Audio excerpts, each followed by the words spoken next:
Hello, hello. It's a beautiful fall day and I'm out here in the garden just getting a little bit of planting done.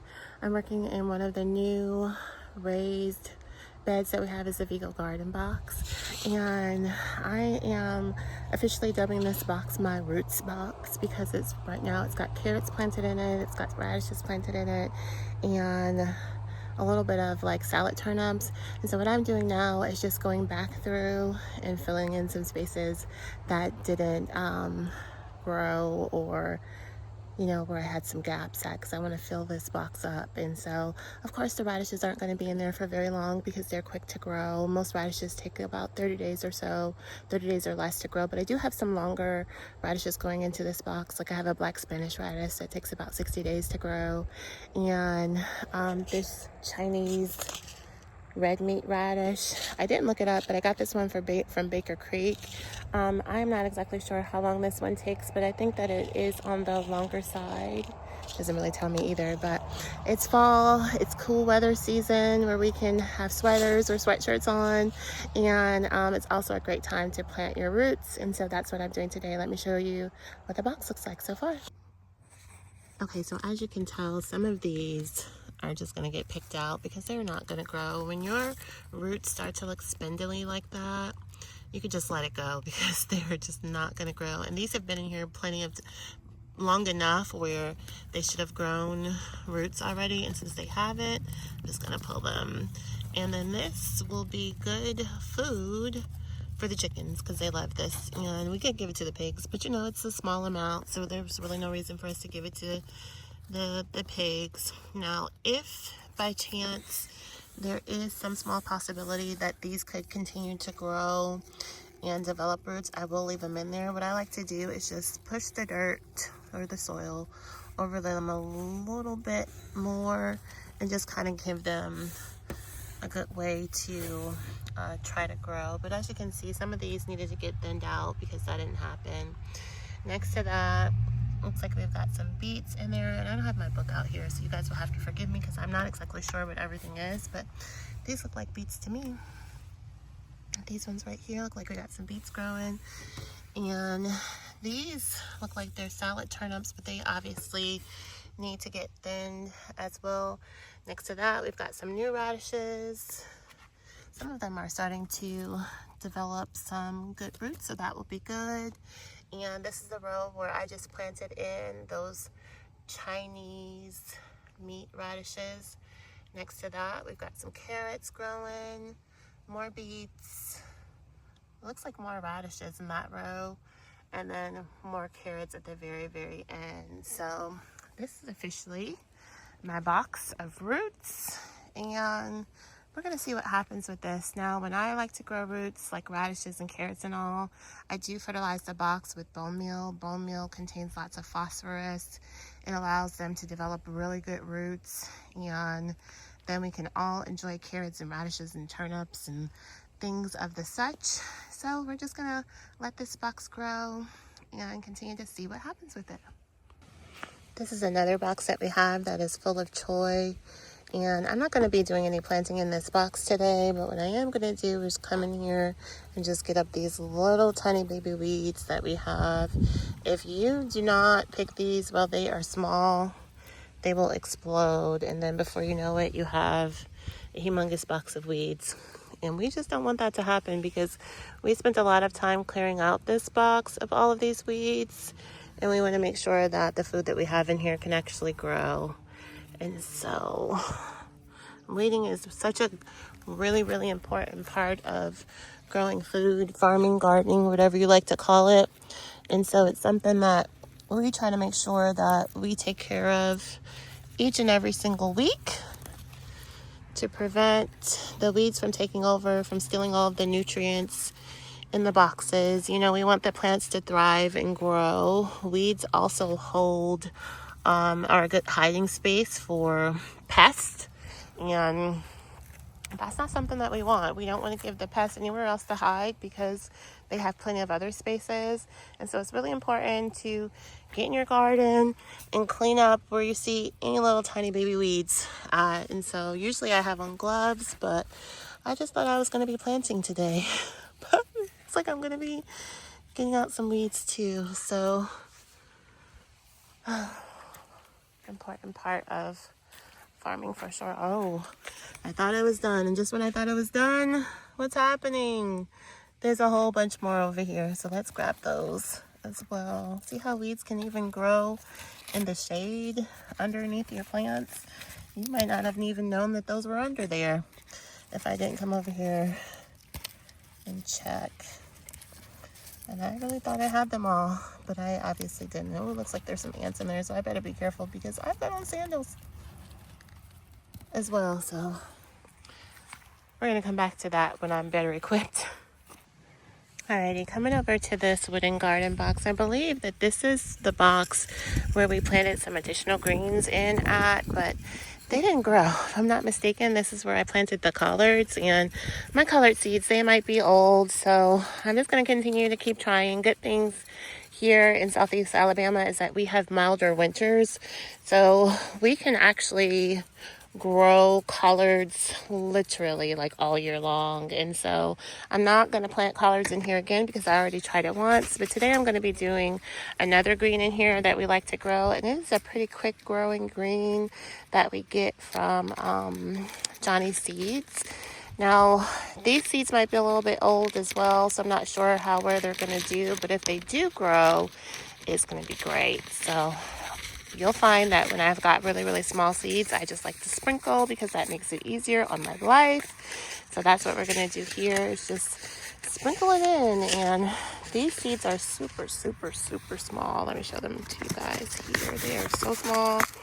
So I'm not going to be spending a lot of time like trying to get this one figured out with my hand. I'm just going to give it a little bit of sprinkle in the garden. And you know, if it needs to get thinned out afterwards, then that's what we'll do. But for now, we're just giving it a little bit of a sprinkle because that makes it easier on the farmer, which is me. When you guys plant stuff, do you find that if the seeds are small, like mustard seeds or like some brassicas seeds are really, really small, do you just kind of sprinkle it in like I'm doing? Or do you meticulously go row by row, one by one, because I just don't have the time, the body, the space, the capacity, none of that to do any of that. All right, sprinkle is in, and so I'm just coming over with my hand and covering it all up. And I could use the spade, but I like to get my hands dirty sometimes, even when I have nails. But you can see those need to get redone, so it's okay. I'm not going to stress about the fact that I've got on nails and there might be a little bit of dirt that gets in my nails, because that's all a part of farming. And we're just not going to stress about that today because it's not even worth it. I think I'm going to get my nails redone on the weekend, but that's all planted in there. Yay!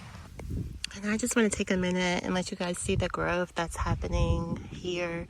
You might remember me showing you guys these boxes in our last garden video a couple of weeks ago, and now they've grown. They look beautiful. Unfortunately, I never got a chance to spray them, but I'm going to try to do that this weekend, because coming into November is when we tend to see the flea beetles and even more armyworms. And although some of this stuff, you can tell some of it does have holes in it, for the most part, it is looking pretty beautiful. Like we got some holes right there, but I know all too well that the bugs can come in pretty quickly overnight and just devastate your crops. And so I don't want that to happen to my garden. I want this to continue to be beautiful like it is. And so I'm going to definitely get this box right here sprayed, not only with BT but also with Surround. I think I shared with you guys before that I do like to mix and tank, because that makes it just easier for me. I just have to do one pass over the entire space, and those are organic varieties of pesticides that you can use.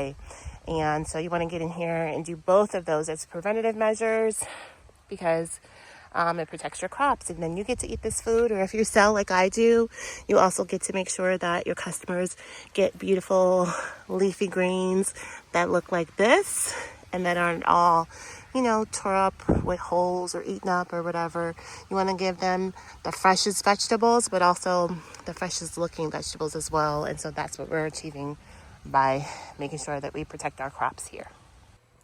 Okay, I do have just one more box that I'm going to be planting in. It currently has some pole beans in it, and I don't think when I planted those that I knew that those were going to be vining beans, because I certainly wouldn't have done them in this box.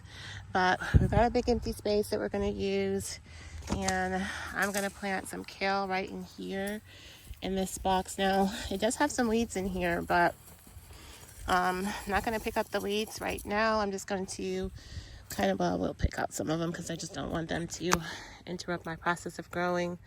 But you know what I like to do is overplant and then kind of let the food crowd out the weeds, and so that's what you'll see me doing here so that I can get this kale planted. And again, you know, with smaller seeds, I am not going to be stressing myself out by trying to make sure that I just get one seed here and one seed there, because if need be, you know, I've got lots and lots of space where I can go back through and thin these out and then move the plant somewhere else as they start to grow.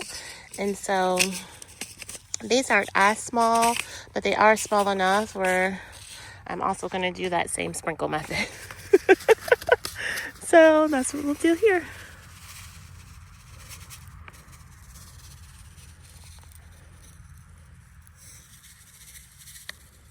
And the good thing about Banker Creek seeds is that they are not really expensive.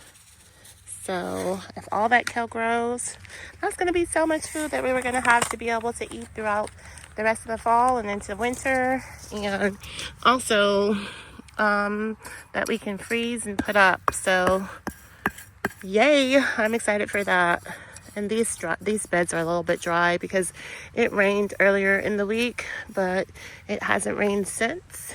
So I'm going to have to come back through and give these a full watering. Or maybe it's going to rain, because I'll show you what the weather looks like. Now, I think I've shared with you guys that I am allergic to bees, but it never ceases to amaze me how in the late fall, sometimes even in winter, I still see these bees outside working. So here is our Thai basil. You can see it starting to go to seed, but we've still got a worker right there just hanging out. Cool beans. Those are the clouds in the sky right now. So it's been really, really overcast. It looks like it could rain. I don't know if it actually will, but maybe. So anyways, that's just today's quick video. I just wanted to come in and plant a little bit of things today for fall and winter. And I hope you guys are growing some roots, vegetables right now. I hope you're planting in your fall greens. If you live in a season when you have mild winters and you can grow throughout the winter, it's such a great time to get out there and do it. End of October, early November. If you suffer with any type of flea beetles or armyworms, remember, if you're growing an organic garden, you can spray. You're just going to spray with organic materials. And so for us, that looks like BT and also Surround. So thanks so much for watching this quick video today. I hope you guys have a great one, and I'll see you next one. Bye-bye.